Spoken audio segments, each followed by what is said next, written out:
Hola y bienvenidos al tercer episodio de Implacables Podcast con mi persona, Carlos Blanco. Primero que todo, gracias a todos por estar aquí, gracias a los que han visto los capítulos anteriores. Espero seguir sacando contenido que les guste e ir mejorando capítulo a capítulo. El tema de hoy es bien interesante porque les quería hacer la siguiente pregunta.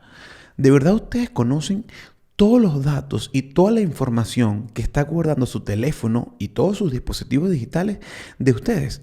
¿Y dónde se está guardando esta información? ¿Quién la está utilizando? ¿Cómo la están utilizando?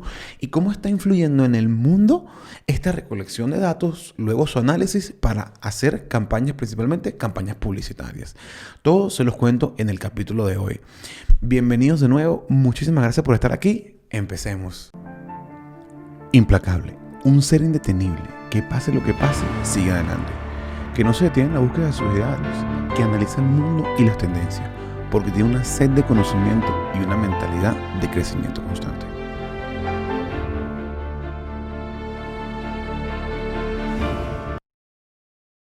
Hace un siglo, el producto más lucrativo del mundo era el petróleo, pero eso cambió, porque ahora vivimos en la época de los datos. Los datos o la data son el producto más lucrativo, el producto que más dinero produce. Y de ahí que las empresas de tecnología como Apple, Google, Amazon, Facebook, Instagram sean las empresas más poderosas, no solo del momento, sino de toda la historia. Pero, ¿qué son los datos?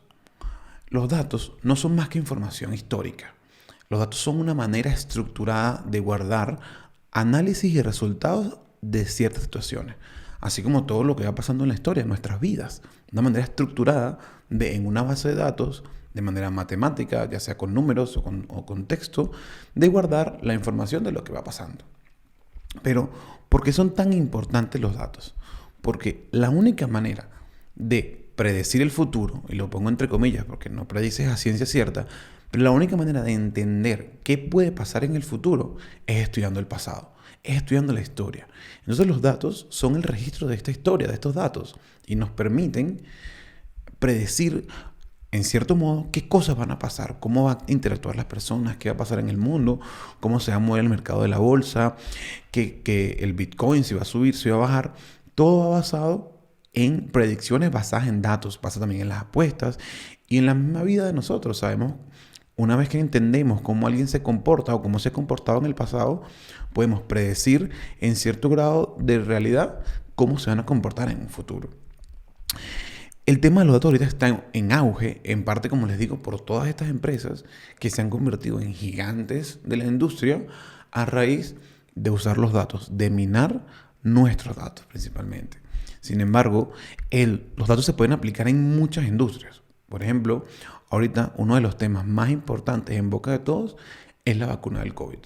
Y este es un excelente ejemplo de la utilización de un análisis, de recoger los datos y ver cómo se comporta una muestra para ver cómo puede afectar al grueso de la población. Porque ¿cómo crean una vacuna?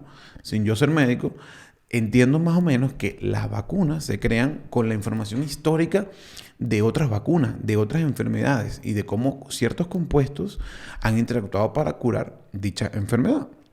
Entonces crean esta vacuna en base a la información pasada y la empiezan a probar en un segmento de personas, en una muestra.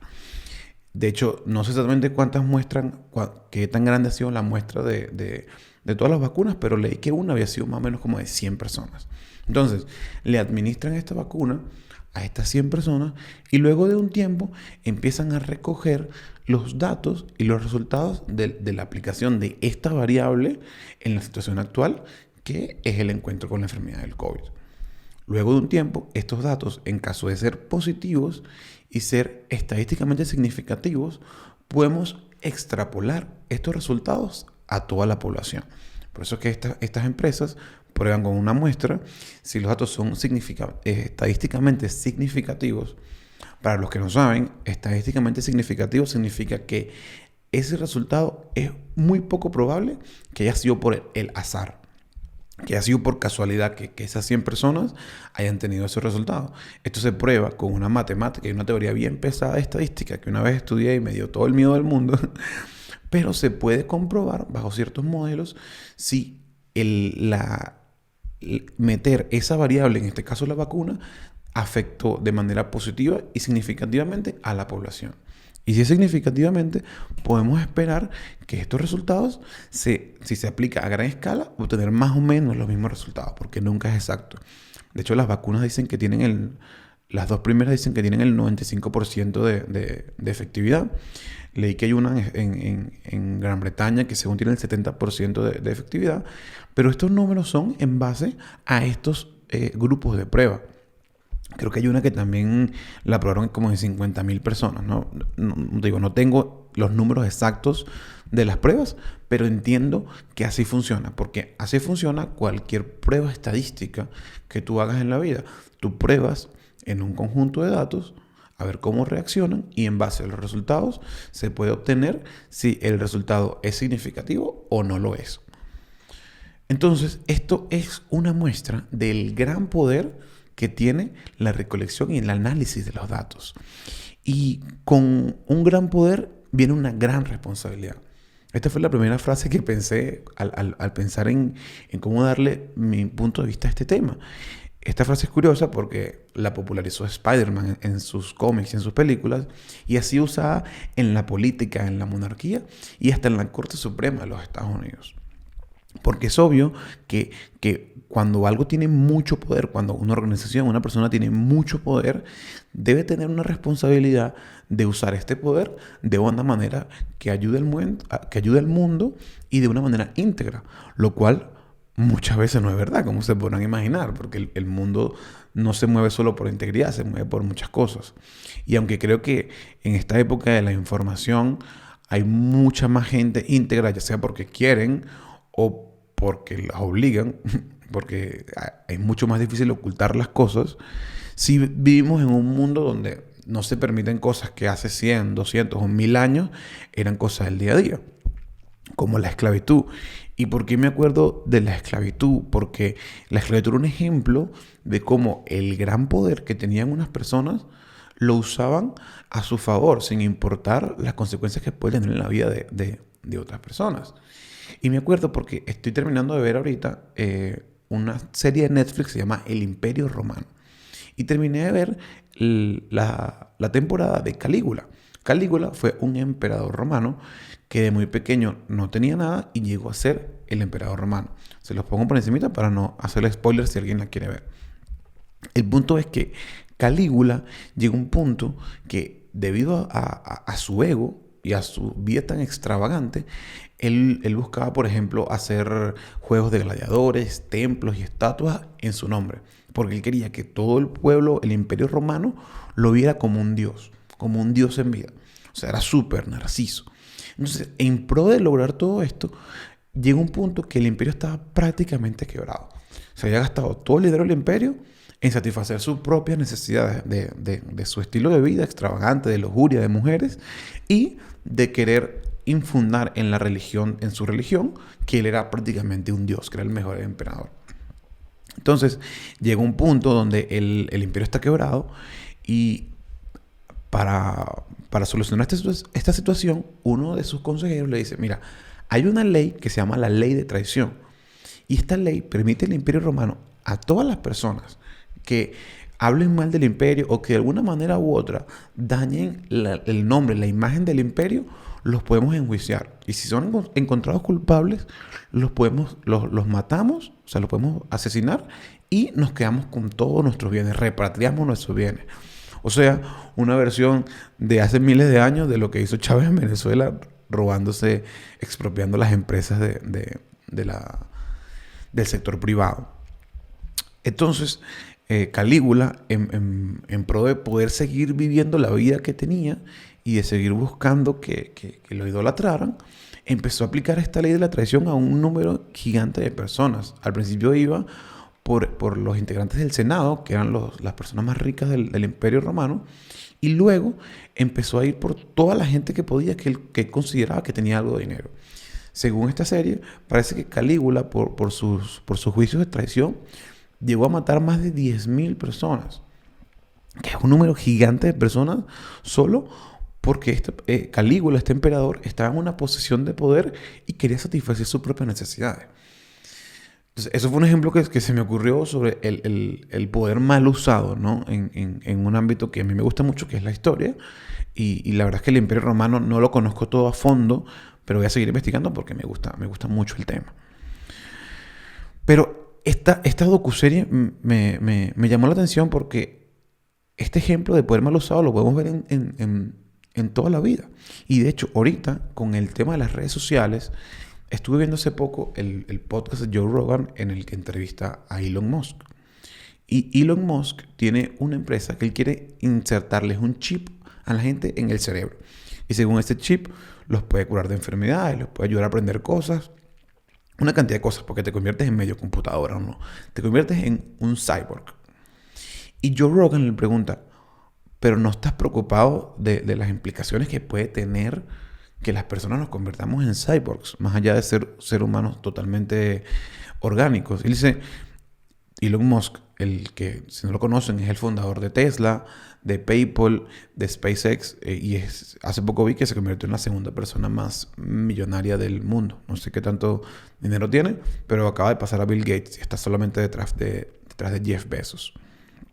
Bueno, Elon Musk dice que ya somos prácticamente unos cyborgs, porque el teléfono se ha convertido en prácticamente una parte de nuestro cuerpo. Porque primero hacemos una gran cantidad de cosas ahí y si no lo tenemos con nosotros, tenemos una capacidad mucho menor de hacer cosas.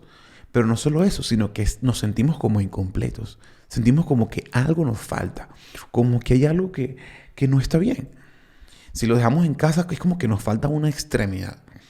Eso me puso a pensar y dije, wow, de verdad, no estamos conectados con la tecnología a un nivel orgánico todavía, pero sin duda el teléfono es parte de nosotros. Y cuando no tienes un teléfono te sientes hasta mal, te sientes extraño. Entonces, el problema está que al conectarnos con la tecnología de esta manera, la tecnología pasa a tener poder en nuestras vidas. Ya, déjame tomar un poquito de agua. Entonces, el celular tiene muchísimo poder en nuestras vidas. De hecho, si lo analizamos, en el celular, por ejemplo, nos ubicamos y buscamos direcciones en el GPS. O sea que el celular sabe dónde estamos. En el celular hacemos las compras, o sea, pedimos comida, ya sea las compras o pedimos comida a domicilio, o sea que nos alimenta. Una de las cosas más importantes en la evolución humana es la capacidad de alimentarte y tiene la capacidad de entender cómo nos comunicamos con nuestros familiares o con el mundo. Y por lo menos gente como yo, y creo que mucha gente ya tiene un componente de trabajo involucrado con su teléfono o su computadora. O sea, maneja toda la información. Además, también podemos, aunque no trabajes, te puedes formar, puedes estudiar en el teléfono. Entonces, imagínate, ubicación, alimento, comunicación, formación. Son muchas áreas en las que el teléfono está siendo parte de nuestras vidas y una herramienta súper útil. El problema es que no es una herramienta que es solo una herramienta. No es una herramienta que no está aprendiendo nada de nosotros, porque para hacer esta herramienta mejor, en teoría, así nos los venden, ¿no? Que para hacer esta herramienta mejor, y si lo hacen, están recolectando datos de prácticamente todo lo que hacemos. De prácticamente todo. Hay cosas que no pueden hacer. Por ejemplo, en teoría no pueden grabarnos. Que sé que mucha gente piensa que el teléfono los escucha, pero en teoría no pueden. Y quizás en algún momento lo han hecho. No lo sé. Solamente lo sabrán ellos, porque al final eso es propiedad intelectual de las empresas. Pero sacando eso, que es otro tema, el teléfono ya sin eso tiene muchísima información de nosotros. Sabe dónde estamos, sabe cómo nos movemos, sabe a qué hora nos movemos, sabe muchísima información de nosotros. Entonces, cuando te pones a analizar cómo tú determinas, o sea, cómo una persona conoce a otra, cuál es el proceso en el que alguien dice, ok, mira, yo a esa persona la conozco. En mi opinión, o como yo lo veo, es un proceso de pasar tiempo con esa persona. Pasar tiempo con esa persona y ver cómo dicha persona se comporta en la sociedad. Qué decisiones toma, qué amigos tiene, a qué lugares frecuenta, cómo afronta los problemas, cómo comparte con gente de su nivel o de mayor nivel o de menor nivel. Y todas estas, al final, son interacciones que tiene esta persona con el mundo. Y en base a todas esas interacciones que tiene esa persona con el mundo y cómo reacciona, cómo sus sentimientos le dan su manera de ser en ciertas situaciones, luego de pasar mucho tiempo con esta persona y recolectar todos los datos, podemos decir, ah, no, yo conozco a esta persona porque te conozco hace 5, 10, hace 20 años desde que naciste. Y sé cuáles son tus valores y cuáles son tu manera de ver el mundo. Entonces, es un proceso de lo mismo, porque al final la tecnología es un espejo de la vida, de la sociedad. Y el teléfono, entonces, nos conoce mejor que nadie, porque es con lo que más tiempo compartimos, porque estoy seguro que la gran mayoría de las personas comparten más tiempo con su celular o con su computadora, con sus dispositivos en general, que con cualquier otra persona, inclusive con sus parejas. De hecho, yo tuve una novia que recuerdo que ella me hizo un chiste una vez que ella decía que mi computadora era mi novia y ella era mi cacho, era la segunda, porque yo pasaba más tiempo con mi computadora, tocaba más a mi computadora. Y da risa, pero es verdad, ¿no? Y creo que eso se puede aplicar a mucha gente. Estoy seguro que muchas personas utilizan su celular mucho más del tiempo que pasan compartiendo con su pareja o con su familia. Aparte, el teléfono es mucho más inteligente que cualquiera de nosotros, porque tiene una memoria infinita. Y obviamente los teléfonos tienen un límite de capacidad, pero todos los datos que están recogiendo estas empresas no se guardan en tu teléfono. Ellos los recogen y los mandan a los servidores de todas las aplicaciones a las que les estás dando permisos. Esa información no se va a perder. Esa información que está respaldada es súper respaldada y es accesible por una computadora, por muchas computadoras en segundos. De hecho, hay una gráfica que no tengo, pero dice que el poder computacional, o sea, el poder de procesar datos, es una de las cosas que más ha avanzado en la historia. De hecho, si buscan la gráfica, voy a ver si la consigo, la pongo en los links de YouTube. Si buscan la gráfica, hay un pico como de los años 90, 2000, no me acuerdo exactamente el año, pero es un pico increíble, o sea, es prácticamente una línea vertical de cómo el poder de computación se ha aumentado en los últimos 20, 30 años. En relación a que si tú comparas otras industrias, como por ejemplo la industria de los automóviles, de los carros, la industria de la comida, no ha evolucionado ni de cerca tan exponencialmente como la industria de la computación, porque los teléfonos al final son computadoras. Y aparte hay unas supercomputadoras que están arriba de los teléfonos. Está tu teléfono y está la nube. Tu teléfono no procesa todo, sino que él recolecta los datos, los manda a estas supercomputadoras de Instagram, de WhatsApp, de Facebook. Ellos la procesan y le entregan un resultado, ¿no? Por ejemplo, tú entras a Instagram y entonces Carlos Blanco Marketing entró a Instagram. Ok, ¿qué post les vamos a mostrar? Eso no lo decide tu teléfono, sino que él lo manda a la computadora, se llama un API. Bueno, no quiero entrar en temas tan tecnológicos, tan técnicos, pero en el final es un sistema, un algoritmo que dice, ok, mira, Carlos, con su perfil, le vamos a entregar estos posts en este orden. Entonces te van saliendo uno por uno. O sea, entonces hay una computadora muy grande procesando todo lo que hacemos en el teléfono. Entonces, el problema es que con toda esta información, la tecnología se ha vuelto tan buena en que puede crear perfiles psicológicos de todas las personas que tienen un teléfono. O sea, mucha gente. De hecho, estuve buscando y hay una página que se llama digitalmarketing.org. Cuando una página es un ORG, se supone que es una organización sin fines de lucro. Para que lo tengan ahí en cuenta. No es lo mismo que un .com, que es una empresa, ¿no? ORG normalmente es organizaciones sin fines de lucro. Según esta página, digitalmarketing.org, que también les voy a poner el link en los comentarios de YouTube, en redes sociales hay aproximadamente 4.000 millones de usuarios. En inglés sería 4 billions. Pero recuerden que billions en español y en inglés no es lo mismo. Así que, para dejarlo claro, son 4.000 millones. Esto representa aproximadamente el 51% de la población. Además, estos usuarios, estos 4.000 millones, pasan en teoría 2 horas y media al día en promedio en redes sociales. 2 horas y media todos los días en promedio. O sea, hay gente que obviamente usará mucho menos, pero hay gente como yo que usará mucho más. No solo eso, estos 4.000 millones, estas 2 horas y media de este artículo es de redes sociales, pero redes sociales no es lo único que utilizamos. También utilizamos páginas web y también tenemos otro tipo de aplicaciones, como por ejemplo los juegos. O creo que los juegos es lo principal, pero hay otras aplicaciones tipo, no sé, tienes Excel en tu teléfono. No, yo te uso Photoshop o usas un editor de imágenes, de video, lo que sea. Las notas de Mac, ¿no? O de Android. Entonces todo eso suma al tiempo de pantalla, al tiempo en el que tú estás conectado a un dispositivo que está tomando información de ti. De hecho, según este mismo artículo, hacemos en promedio 2.600 interacciones al día. Ojo, quiero dejar algo claro para la gente que sabe en marketing. Estas interacciones no son como marketing que, por ejemplo, en Instagram una interacción puede ser un like, un comentario, compartir una foto. No, estas interacciones incluyen todo lo que haces en el dispositivo. Por ejemplo, desbloquearlo es una interacción.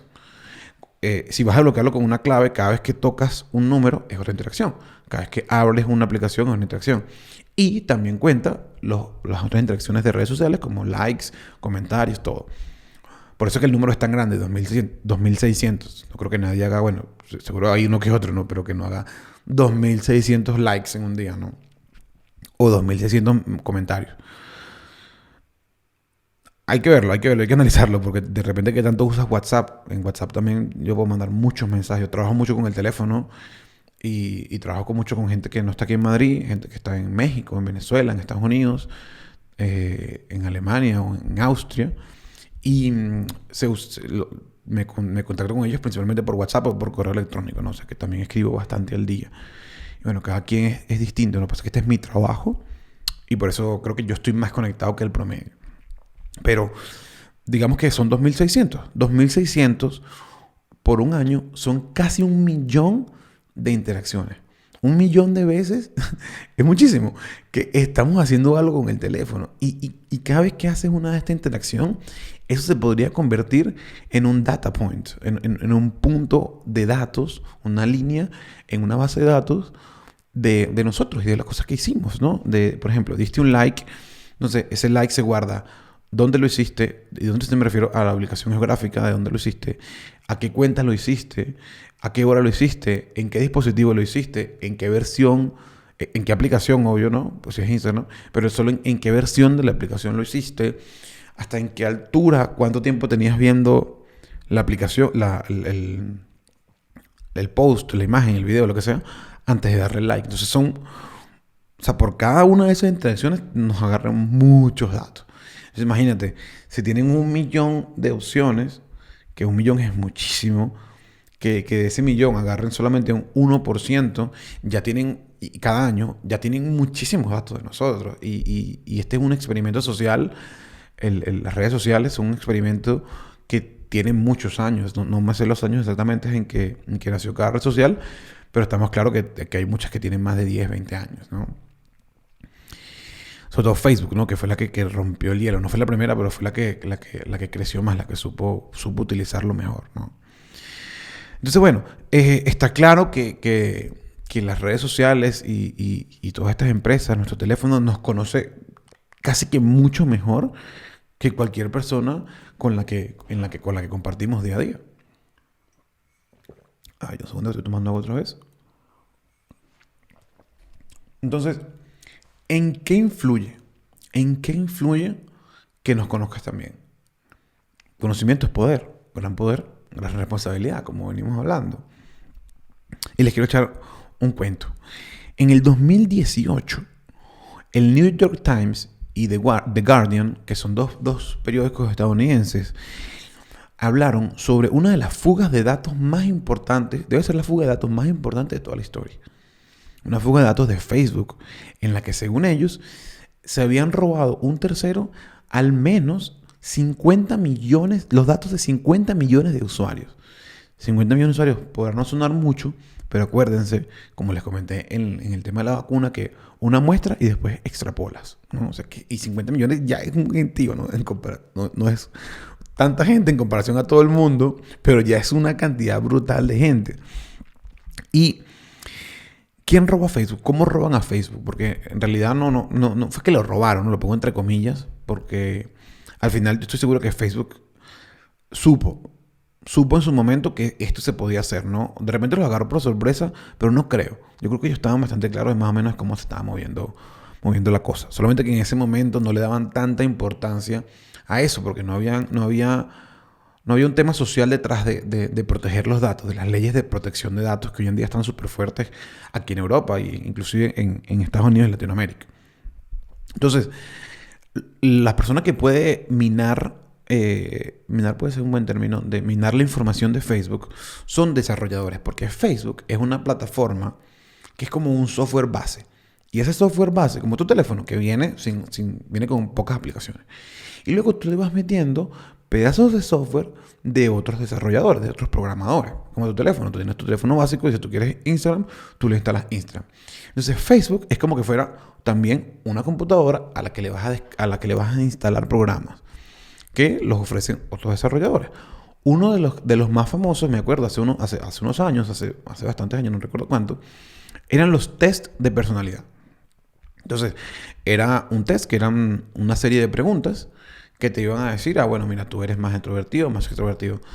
Y me acuerdo que había muchos, como que qué personaje de los Avengers eres, qué personaje de Harry Potter eres, cuál es tu signo astral, no sé, no muy término, sé que el símbolo astral es por las fechas, ¿no? Pero de ese tema, un test donde te hacían una serie de preguntas y te clasificaban, no sé, qué personaje del Rey León eres, ¿no?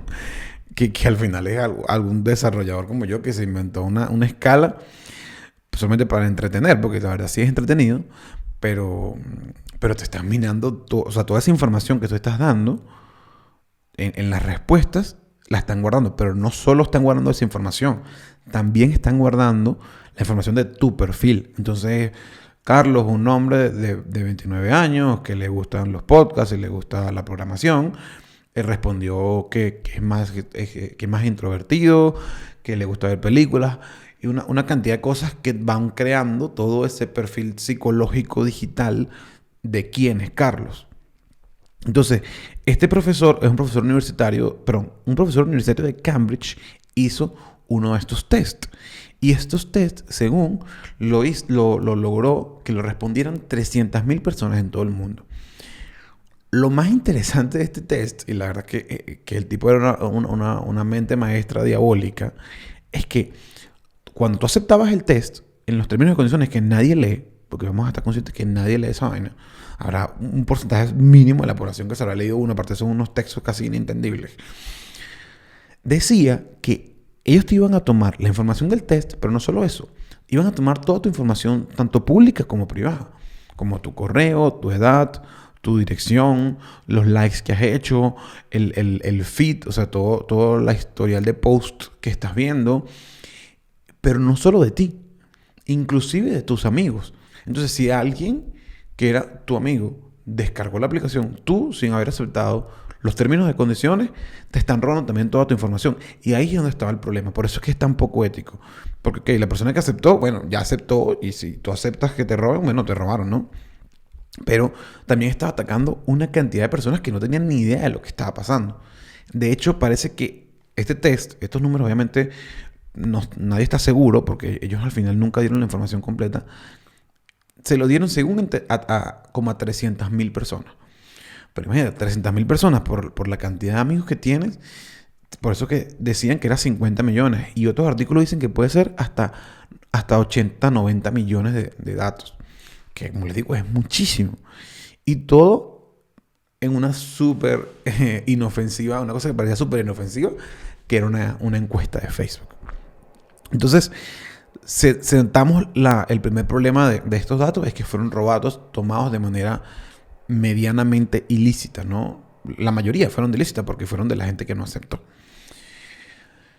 Entonces, este profesor se llamaba Alexander Kogan, no sé cómo se pronuncia, pero por ahí va el nombre, ¿no? Igual pueden averiguar el profesor que le vendió, que minó a Facebook.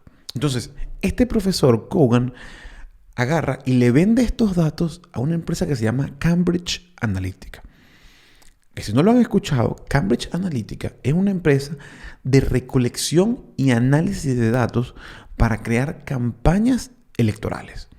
O sea, ellos hacían todo este proceso de lo que hoy en día le dicen ciencia de datos, que es recolección, análisis y crear productos en base a esos datos.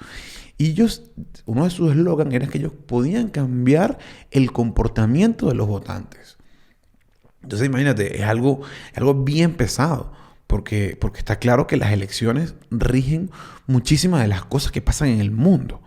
Muchísimas de las leyes, obviamente los presidentes no tienen todo el poder, pero elecciones las puedes aplicar no solo en el presidente, sino en el Senado y en cualquier puesto del gobierno. Y esta empresa está dedicada a usar estos datos para cambiar el comportamiento de los seres humanos. Y a ver, esto es lo que hace el marketing.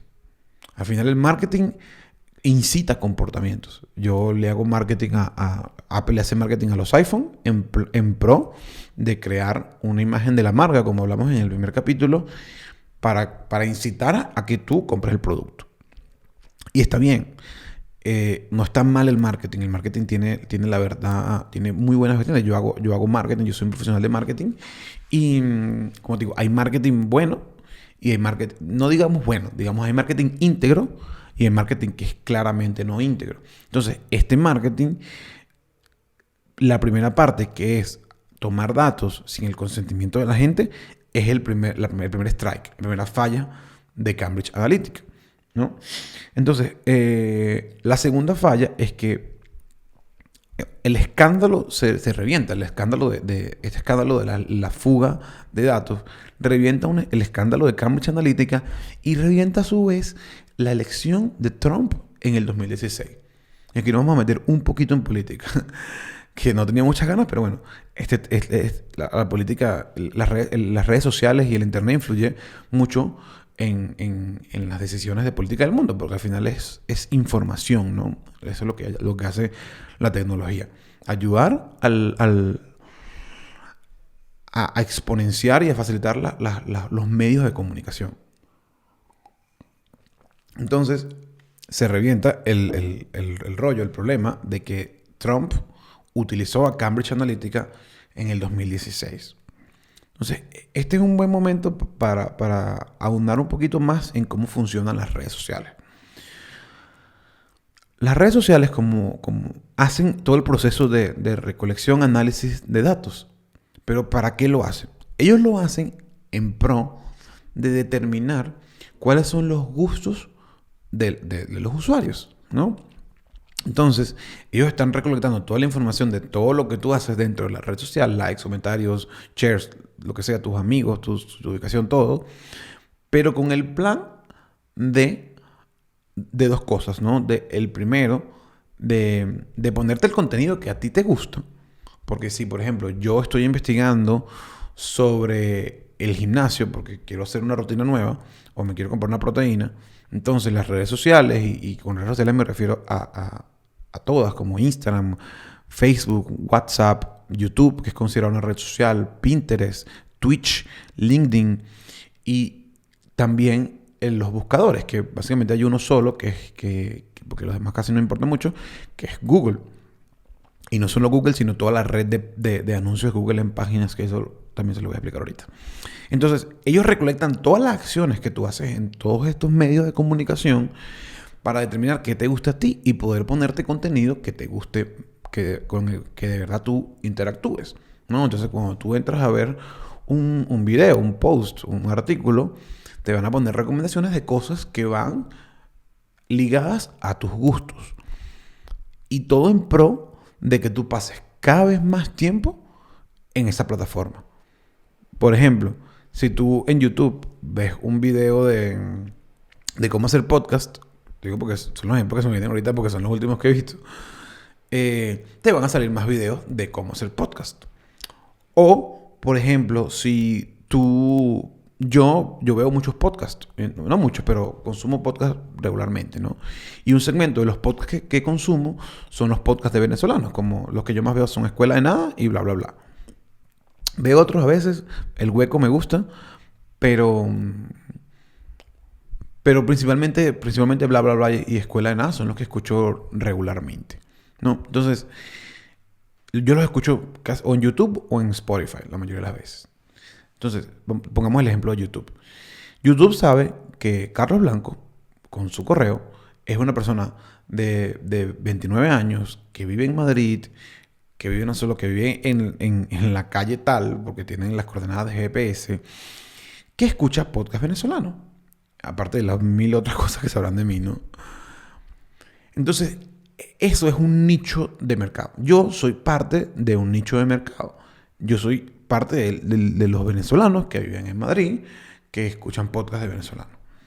Entonces, cuando entra a la plataforma alguien que tiene una similitud conmigo, YouTube puede decir, bueno, mira, esta persona es venezolano, tiene más o menos la edad de Carlos, o sea, en las redes sociales son por rango de edades. Yo entro en el rango de 25 a 34.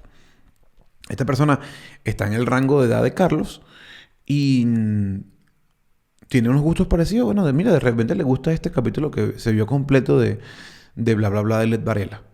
Y le pone un anuncio, ¿no? No le pone un solo anuncio, le pone muchos, pero todos con el mismo principio de analizar un nicho de mercado muy parecido a él y le muestra el anuncio. Entonces, este experimento se lo pone a 100 personas. Primero a 100 personas que no han visto el capítulo o que no han visto el podcast de Led Varela. Entonces, bueno, mira, estas 100 personas, 50 lo vieron. 50 le hicieron clic y lo vieron. Entonces, es muy probable que este resultado lo podamos repetir. Entonces voy a probar con 100 personas más, y con 100 personas más, y con 100 personas más. Y así van, hasta que tienen miles de pruebas. Y ya pueden sentar que su hipótesis de que los venezolanos de mi rango de edad le gustan este tipo de podcasts, le pueden decir, mira, esta hipótesis es cierta a tal grado de porcentaje. Así como la vacuna, el 95% de las personas van a tener inmunidad, el X% de venezolanos dentro de este nicho le va a gustar este podcast. Y este proceso lo hacen con todo el contenido. Con todo el contenido. O sea, son millones y millones y millones de pruebas. Alimentando un algoritmo. Y este algoritmo se va actualizando siempre con estos datos. Porque a medida que hacen más pruebas, tienes más datos y tienes más exactitud. Y pueden ir probando todo el contenido. Hasta entender cuáles son para cada persona exactamente qué contenido le va a gustar. Qué contenido le va a hacer. Hay más porcentaje que le dé clic. Te ponen un listado de, no sé, no me acuerdo cuántos. Voy a meter un momento en YouTube a ver cuántos son. Pero, no, mentira, mucho tiempo. Pero te ponen, ponte 20 thumbnails o 20 imágenes que son el preview, el intro, la imagen de portada del video. Y ellos saben que entre todas esas 20, más o menos tienen el porcentaje de que tú des like, de que tú des clic, ¿no? Y que sigas consumiendo contenido. Y sigas consumiendo contenido. Porque mientras tú más tiempo pasas en la plataforma, ellos tienen más posibilidad de vender anuncios, que es el segundo objetivo de los datos. El primero es que tú pases más tiempo para poder mostrarte más anuncios. Pero ¿qué anuncios te voy a mostrar? O sea, te voy a mostrar los anuncios que, de acuerdo a tu perfil psicológico, hacen más sentido con lo que tú quieras. Mira, Carlos está escuchando, porque me ha pasado, un podcast o está viendo un video de cuáles son la mejor computadora para programadores. Entonces yo le voy a poner anuncios de la gente que vende computadoras. Está bueno, ¿no? O sea, es increíble. Es una tecnología increíble, sin duda. Porque si tú ves un video el iPhone 11 contra el iPhone 12, y de una, ahí te pongo en un ladito, compra tu iPhone 12 o compra tu iPhone 11, porque te voy a poner todas las opciones, ¿no? El video solamente para comparar. Está muy fácil para ti adquirir lo que tú quieres, que al final lo que tú estás buscando es decidirte entre un teléfono u otro. Y esto pasa con cualquier cosa. Claro, esto es un caso súper obvio, pero no siempre eres tú solo. Porque, así como les digo que recolectan los datos y hacen todas estas pruebas, esas pruebas se llaman A/B test. Una prueba A/B test es porque es un escenario muy parecido que tiene una variable que tiene en una A y en una B. Como por ejemplo, un video le puedo poner dos portadas distintas. A ver cuál portada es la que mejor funciona. Eso es un A/B test, ¿no? Entonces te muestro esas dos portadas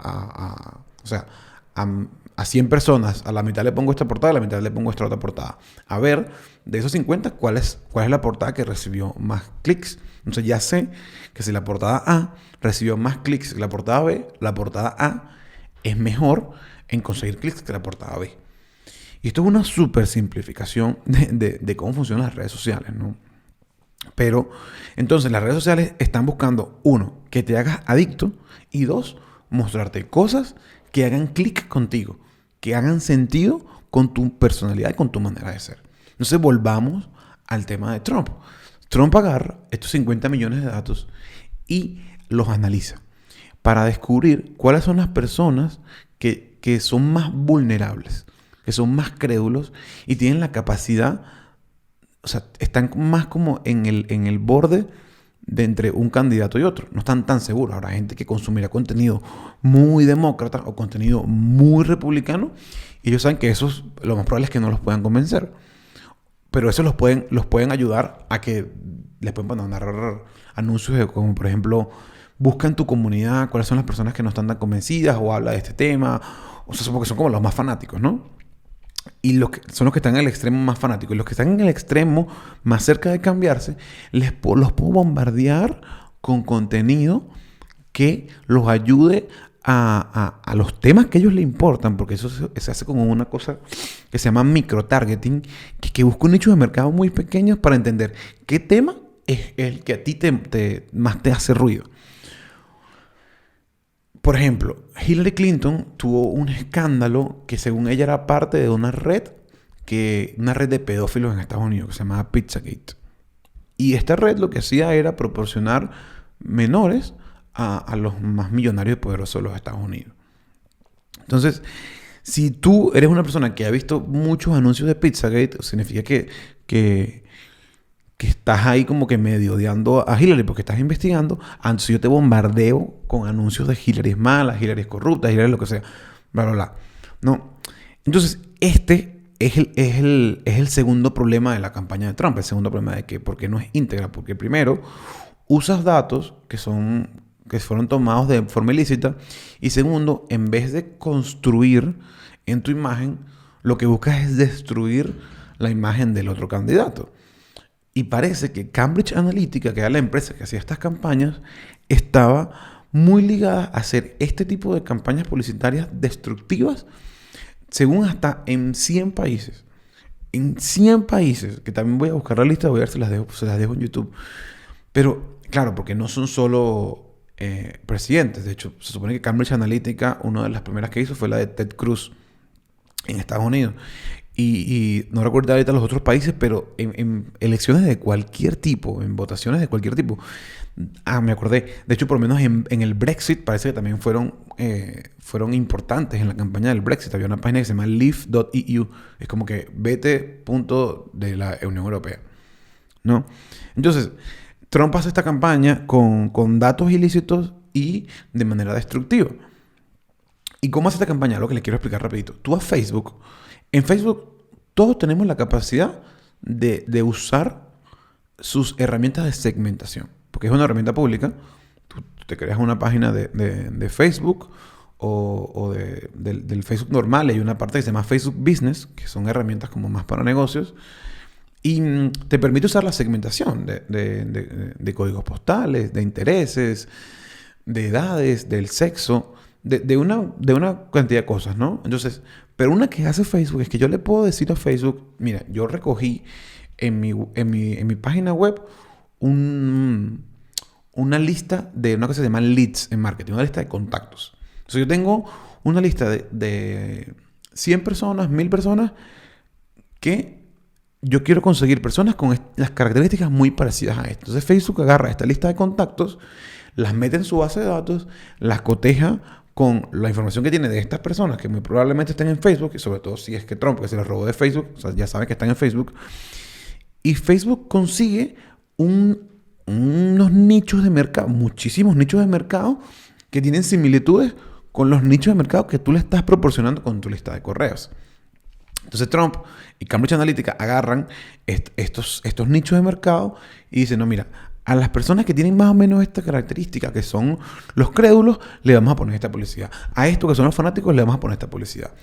Entonces, hay una campaña de publicidad increíble, buenísima. Si me preguntan a mí, me parece que Cambridge Analytica era una increíble, una agencia de marketing buenísima.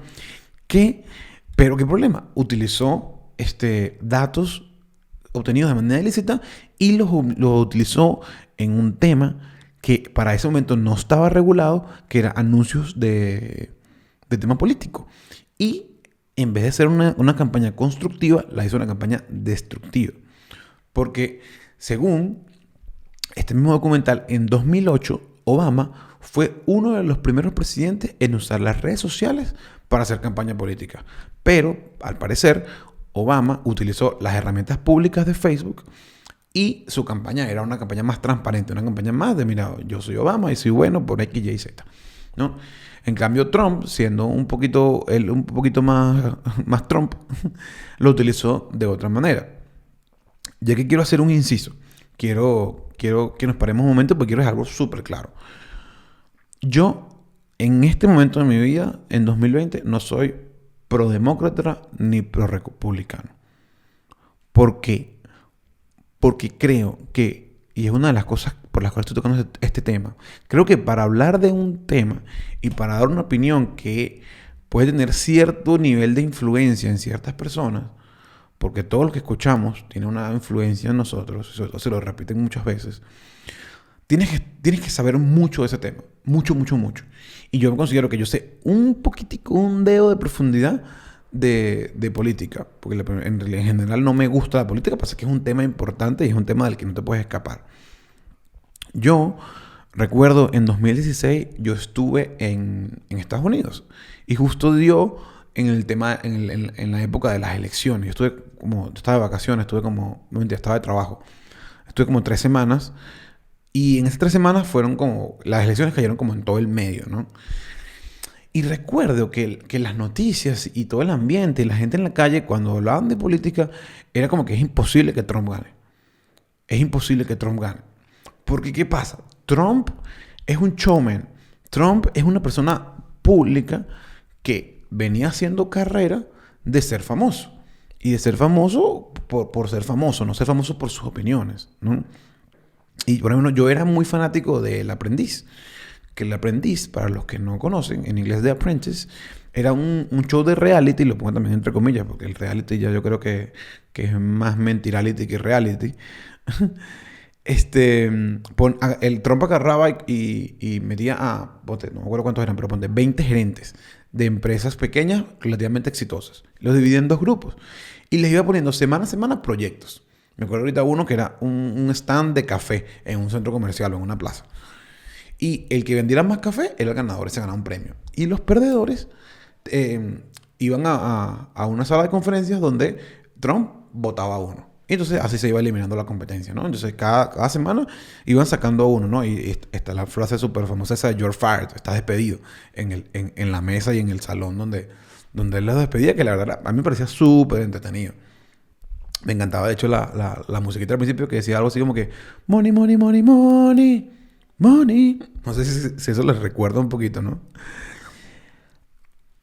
Pero Trump, en mi opinión, como persona, era una persona súper repugnante. De hecho, recuerdo ver un video que fue el que más me alarmó, que Trump estaba hablando con alguien, creo que en un autobús, y le dice que los famosos pueden agarrar a las mujeres por sus genitales sin problemas, sin preguntarles, sin conocerlas, sin nada. Y dice, no, tú la agarras por ahí y no te van a decir nada, te van a dejar porque tú eres famoso, así que haz lo que te dé la gana. Y eso fue súper escandaloso, fue como que, ¿what? O sea, que esta persona que tiene estos ideales, ¿no? De hacer dinero, que pasó, se había declarado en bancarrota como 3 veces, que hablaba de agarrarle todas las mujeres sin decirles nada, se convirtiera en presidente, para mí en ese momento era una cosa totalmente ilógica, ¿no? Pero la realidad es que, aunque él sea muy mala persona, no quiere decir que sea mal presidente, ni que tome malas decisiones. Aunque sea un narciso y sea medio ególatra el tipo, porque la verdad es que estoy casi seguro que sí lo es. No quiere decir que eso sea un mal presidente. El problema es que las elecciones son un concurso de popularidad. Y una persona así, en teoría, no debería ser popular. Pasa que obviamente queda claro que en Estados Unidos hay muchísima gente radical. Y no solo eso, yo creo que Trump utilizó mucho lo negativo que dejó Obama, porque a eso iba. Obama tampoco es que es un pan de Dios, como decimos en Venezuela, no es ninguna joyita. Porque Obama, una de las cosas que hizo peor fue tratar el tema de los migrantes. De hecho, había una ley en Estados Unidos que se llama la ley de pies secos, pies mojados, que decía que cuando un cubano llega de Cuba a Estados Unidos, que se iban en estos barquitos, se arriesgaban, una vaina toda atroz, y llegaban y pisaban suelo estadounidense, al año ya ellos eran ciudadanos de los Estados Unidos, ya tenían su nacionalidad. Y esto era brutal para ellos porque Estados Unidos es uno de los países con políticas migratorias más fuertes del mundo. Entonces, que existiera esta vía para los cubanos que venían de una realidad horrible, era increíble. Y Obama quitó esta vaina. Obama quitó la posibilidad a los cubanos. O sea, que Obama tampoco era ningún pan de Dios. Y Obama, recuerdo analizar que Obama estuvo 8 años en el poder y nunca hizo, ahí lo veo desde un punto de vista más egoísta, Obama nunca hizo nada por los venezolanos, nada. En 8 años que estos locos se dedicaron a destruir el país, él no hizo nada, absolutamente nada. Y Trump, mal que bien, por lo menos se las ha pintado claras. Entonces, bueno, eso lo digo en plan de que entiendan mi posición, de que no quiero... Yo puedo hablar de temas que son historia y que están documentados, pero yo no sé si era mejor que ganara Trump o que ganara Biden, no tengo ni idea. A eso se los dejo a ustedes, investiguen si quieren tener una opinión y antes de hablar con otra persona, eso, traten de investigar y estén muy claros en lo que están comunicando. Por eso les digo que lo que yo estoy comunicando es mi percepción y las noticias e historias que yo escuchaba, más que dar una opinión política, ¿no? Pero lo que sí es claro es que Trump hizo una campaña súper negativa de Hillary y nada íntegra.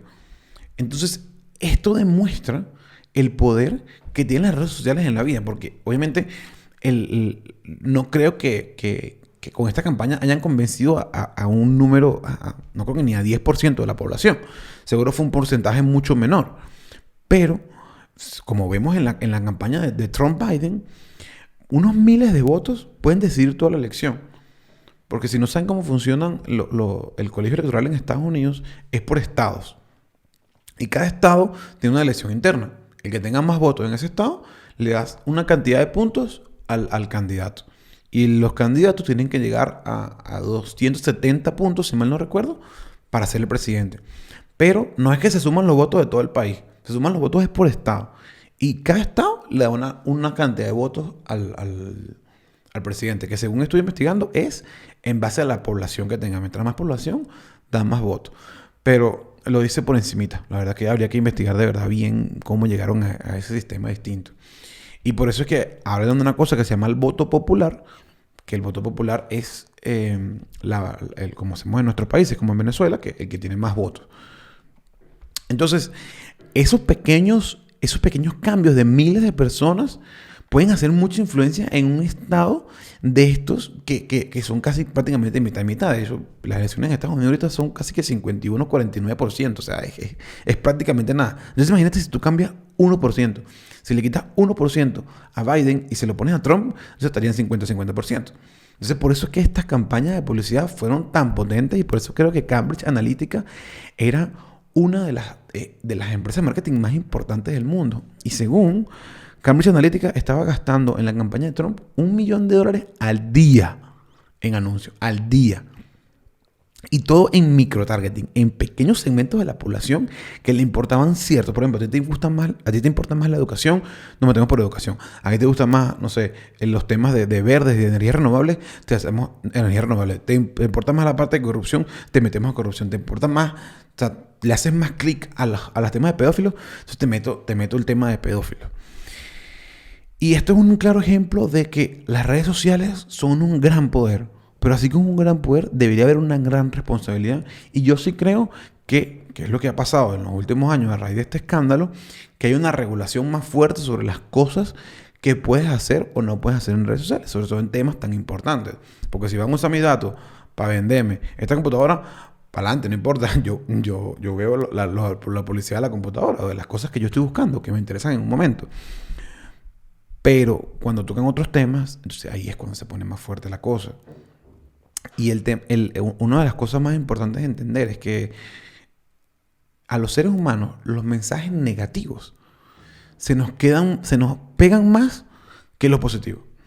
Tú haces algo en tu vida, lo que sea que tú quieras hacer, algo, sobre todo si es algo nuevo, y tú agarras una muestra de 30 personas, 100 personas, y puedes tener 29 comentarios, o no 29, si son 100, positivos. Pero el negativo que te dijeron fue ese el que más te afecte y el que más tenga un poder sobre lo que tú vas a hacer después. Y es el que vas a estar todo el día en tu mente dándole y dándole vueltas a ese problema y a ese comentario, porque así funcionamos.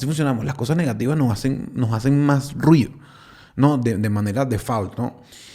Y nosotros tenemos que aprender a no darle tanta importancia a esas cosas negativas. Y ahí viene lo de... ¿por qué ese tema? Porque quiero explicarles desde mi perspectiva qué podemos hacer. ¿Qué podemos hacer para que estas redes sociales, que en definitiva son adictivas, porque nos van a estar mostrando el contenido que de verdad queremos escuchar, qué podemos hacer para que no nos afecten tanto? Porque al final nos afectan. Es mentira que tú vas a... Hay gente muy buena de marketing, que hace unas imágenes increíbles, que hace unos textos increíbles, unos artículos increíbles, unos videos increíbles, y te atrapan. Y la escuchas 1, 2, 3, 4, 20 veces. Y por más que tú seas un erudito, no estás exento de eso. De hecho, en el documental, uno de los documentales que vi, que es... no les he comentado. El documental de Cambridge Analytica se llama El Gran Hackeo, o The Great Hack, en Netflix. Súper recomendado. Y hay otro documental que se llama The Social Dilemma, que está en Netflix, que también está recomendado. Pero como todo, quiero que lo vean con un ojo crítico. Hay que verlo todo con un ojo crítico. Porque todas estas redes sociales, inclusive en Netflix, están hechas para que tú te obsesiones, para que sean adictivas, para que pase cada vez más y más y más tiempo. Entonces, los mensajes más alarmantes y más escandalosos hacen más ruido. De hecho, por ejemplo, ahorita no sé si se enteraron, pero parece que una de las cuentas del Papa Francisco le dio like a una modelo brasileña. Está súper cómico el cuento, ¿no? Y es una modelo de estas que sale obviamente en ropa súper íntima. En Venezuela decimos hilo, pero en inglés son G-strings. Pero en la ropa más pequeñita que te puedes imaginar. Y sube una foto vestida de colegiala. Y parece que se escapó un like del Papa Francisco. Obviamente no fue el Papa Francisco, porque yo estoy seguro que el Papa Francisco no maneja sus redes sociales, no ni siquiera sabe usar esa vaina. Pero esa noticia, todo el mundo habló de ella. De hecho, parece que la modelo nunca había tenido tanta exposición. ¿Por qué? Porque esta noticia, que es medianamente negativa y es escandalosa, porque la iglesia vende otros valores, y eso va en contra de lo que ellos venden, nos llama muchísimo la atención. Más que de repente un descubrimiento científico, bueno, si es del COVID, sí nos interesa, pero si hacen un descubrimiento científico de los hoyos negros, de la materia negra, no nos va a hacer tanto ruido como el problema del Papa Francisco. Y las redes sociales, una vez que te metes en ese hueco de meterte en esa información escandalosa, te va a mostrar más y más de esa información escandalosa. Y por eso es que tanta gente cree en las teorías conspirativas, que seguro que hay unas que son verdad, pero hay unas que son absurdas, unas cosas, pero a la gente le gusta, primero, le gusta a veces creer cosas locas, porque está cool, y segundo, te hacen unos documentales y unos artículos que son tan buenos, tan buenos, que te engañan y te meten en el cerebro poquito a poquito una creencia que no es tuya, pero bueno, te la metieron. Entonces, ¿qué podemos hacer? Primero, no caer en el clickbait. Clickbait es cuando te pongo un anuncio, un título muy escandaloso, pero el contenido es una tontería. O sea, y me acuerdo que en Venezuela el caso perfecto para esto es La Patilla. La Patilla, me acuerdo que tenía unos titulares horriblemente escandalosos que juro tenías que verlo. Y cuando entras a ver, cuando lees el texto completo, te das cuenta que es mentira lo que estaban diciendo, o sea, que no se refleja lo que dice el titular. Este clickbait se aplica en muchos aspectos del mundo digital. Un video en YouTube puede tener un título súper escandaloso y cuando lo ves el video es como que, ¿what? No es ni siquiera... A veces ni hablan nada de lo que tiene que ver. Por ejemplo, yo veo mucho básquet. Entonces te ponen como que no, tal jugador, por lo menos estos días vi uno de Messi. Messi, el Manchester City ya no quiere a Messi.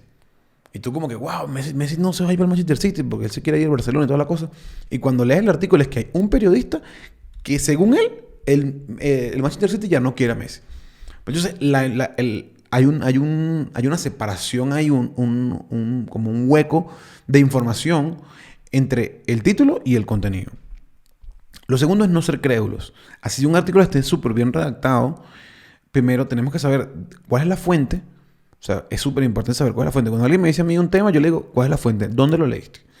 Y aparte de saber cuál es la fuente, sí, ok, te lo dijo alguien que tú que consideras creíble, un periódico importante, una personalidad importante, una influencer de ese tema, que tú consideras que tiene conocimientos de eso, igual, inclusive si sea yo no digo que nada, lo que yo digo es totalmente 100% cierto y verdad, les digo que ustedes tienen que cotejarlo con otra información y busquen otras fuentes importantes que hablen del mismo tema, para que no nos dejemos engañar por una sola fuente, sino varias fuentes. Y la tercera es, elijan muy bien el contenido que están consumiendo. Porque si eligen contenido negativo, contenido escandaloso, las redes sociales le van a entregar puro contenido de ese. Entonces, ¿de quién es la culpa? ¿De la red social que te pone ese contenido malo?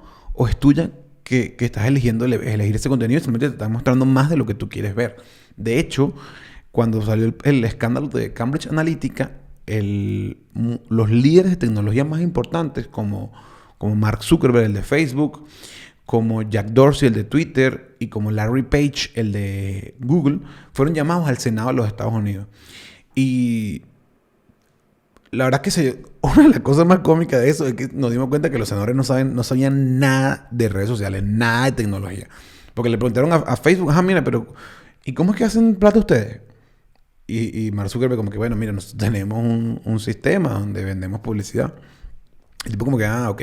Pero bueno, para no alargarme en ese tema, porque yo tengo como una hora hablando, uno de los senadores le dijo a los otros senadores, es que si tú estás viendo contenido negativo es porque es muy en parte porque tú lo estás buscando. Entonces tú estás buscando este contenido escandaloso y negativo y la red social le dice, bueno, pero vamos, si es por aquí, yo te voy a seguir mostrando todo ese contenido y toda esa misma temática.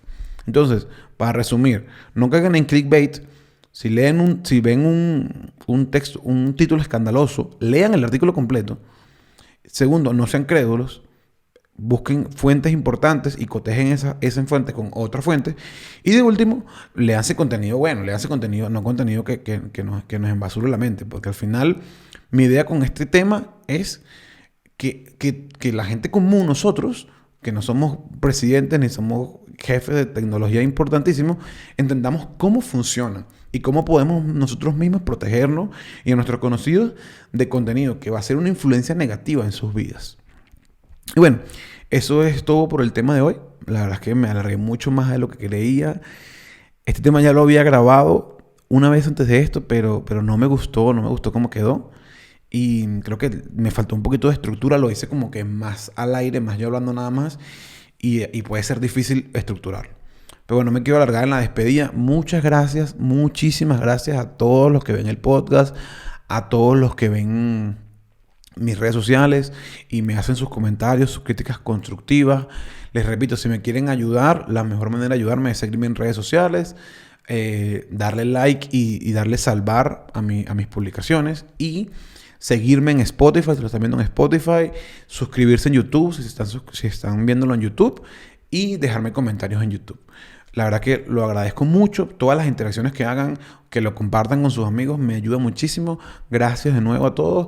Espero que les haya servido algo. Bueno, si tienen algún más comentario sobre el tema, preguntas o quieren refutarme alguna información, podemos seguirlo hablando. Coméntenmelo en mis redes sociales o en YouTube y lo estamos viendo. Muchas gracias a todos. Hasta la próxima.